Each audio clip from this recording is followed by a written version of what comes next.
what I learned about were the concept of things that are biologically primary and biologically secondary. And so what does that mean? There are things that are biologically primary that we have to learn. As children and babies, we need to be able to recognize facial expressions of a friendly face or a non-friendly face. As leaders, we need to be able to, the same skill translates to be able to, recognize tone of voice and body language cues to recognize the emotional intelligence side of leadership. And those are primary sort of activities.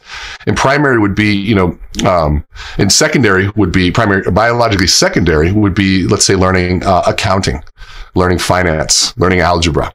You can survive without learning anything that's secondary. And so the way that you learn biologically secondary things is you need a guide. And that guide teaches you through a codified method, which would be axioms, theorems, things that we learn in school. It's a schooling approach, right? And the guide is your teacher.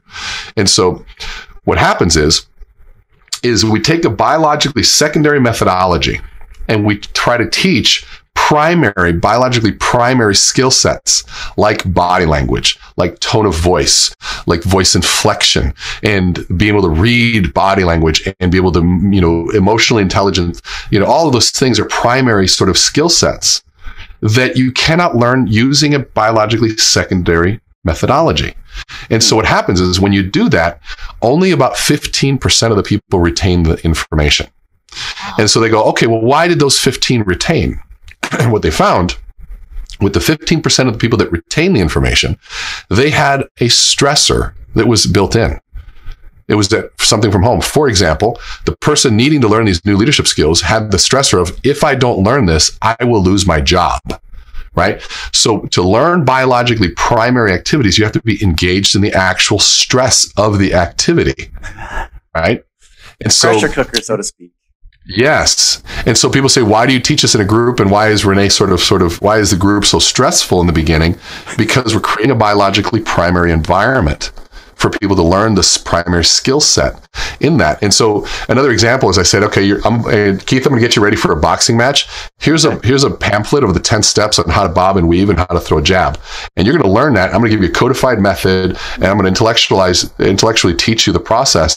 You get in the ring and somebody moves a little bit faster and they throw a jab at your face and you flinch because you weren't ready for that. The secondary methodology to teach you that didn't have the actual stress involved. Right. So the only way to learn how to do that is, you can read about it, but then you got to get in the ring and have some punches thrown at you.